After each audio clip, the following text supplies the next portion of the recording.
As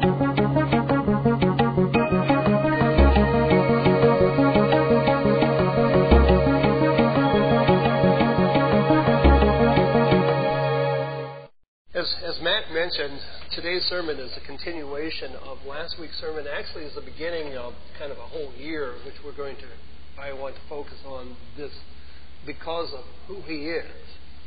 And as a reminder, what we discussed last week in our scripture last week was in Matthew chapter 16, verse 13 through 17, where Jesus asked His disciples, "Who do men say that I am?"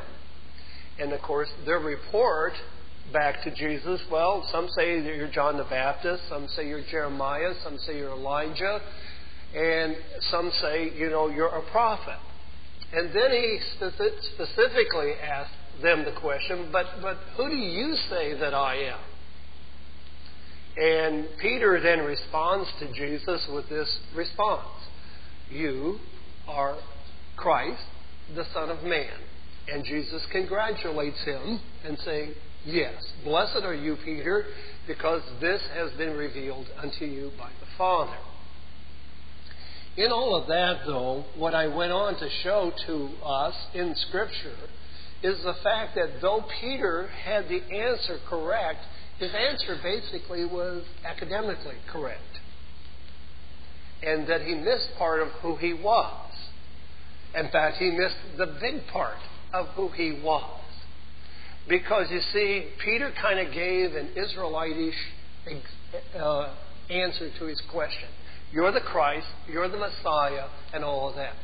What Peter did not say of Jesus in that moment was that He is God, in the flesh.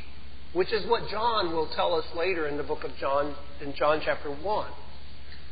Now, why is that important for us to even discuss? Is it an issue that we would want to discuss in 2011? Well, I suggest it is a huge issue because who Jesus is makes a total difference in all of our lives. And would have made an incredible difference in Peter's life at that very moment, because I would suggest that if Peter had recognized who he really was, as I mentioned later on in the book of John, when Thomas was asked this same question, when he put his finger into his hand and he thrust his fist into his side, that Thomas's response was, "My Lord and my God." And that if in our lives, as we go through life, we see Jesus as just a prophet, as Jeremiah, we see Him only as the Messiah, the rescuer of Israel, because again, we all know that even at the ascension of Jesus, the question is, when will you again restore the kingdom of Israel? And it's a missing of who Jesus really is.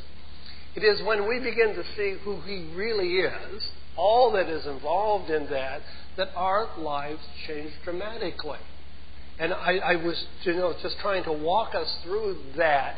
Because, again, in our world today, if we were looking at percentages or we were looking at numbers, if we asked the world, everyone in the world, who is Jesus? They would say, just as maybe Peter did, or less than, well, most people would say, well, He's a person that Christians believe in. They're part of His worship. Or they might say, well, He was a prophet. He was a good man.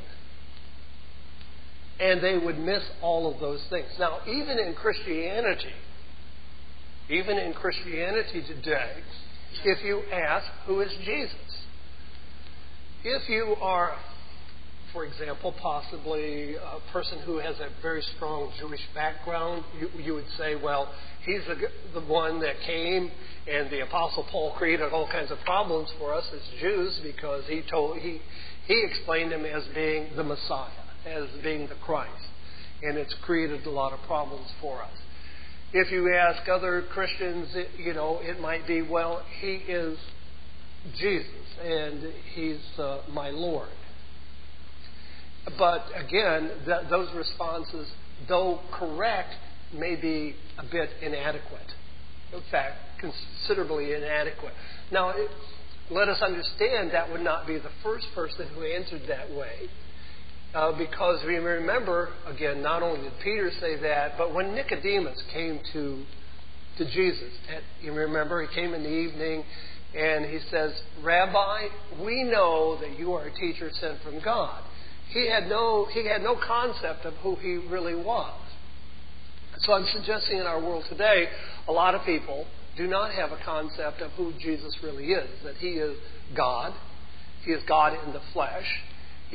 Was fully God, fully human, and that he is our high priest. And I went through a number of things of who he is and how that he said that I am. And again, tried to show to us one of the other things where we can have an appreciation, that for the nation of Israel, for 40 years, God sent down manna from heaven. And it was the bread that they ate for 40 years. And they even had the name of what's it? Jesus is called the bread of life. And I would suggest that many people kind of have a manna attitude. Who is he anyway? And what part does he play in my life? Well, again, when we understand who he is, my point that I'm leading toward is that, first of all, our focus throughout all life must be on him. Okay? One, that everything has to go through the prism of who Jesus is. Because Mac read from Jesus' own words there in the book of John. He says, if you've seen me, you've seen the Father. And that, that no one can know the Father except they come through Christ. It is with that part of that understanding, and as we move forward in our lives, that we recognize that who Jesus is has an impact on each and every one of us. So I went through a whole list of things of who he is, that he is the Messiah. He is the Christ, but he is also the Emmanuel. He is our salvation. He is all of those things. As a result of who he is, today's sermon is about, therefore, I am. Because Jesus is the I am that I am, because of who he is, therefore I am.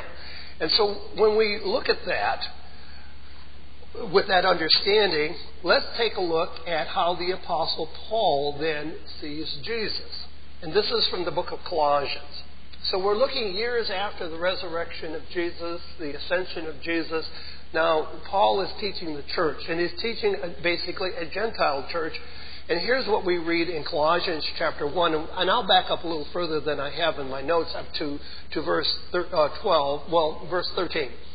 For he has rescued us from the dominion of darkness and brought us into the kingdom of the Son he loves. This is what Paul has said of Christians, that God has brought us into the kingdom of the Son whom he loves, in whom we have redemption, the forgiveness of sin. Now this is what he says about Jesus. He is the image of the invisible God, the firstborn over all creation. For by him all things were created, things in the heaven and things in the earth, visible and invisible. Now that has an importance for us today because we as people who have such great technologies as we have like the Hubble Space Telescope that's able to look out to the edge of our galaxy. In fact, we have a space probe that is about to leave our galaxy. And we see all of these things out there that aren't visible to us.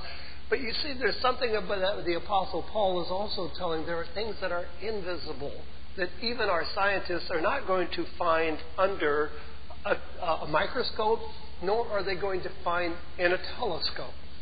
There's something about God that is greater than all the material things, whether we can see them or whether that we cannot see them.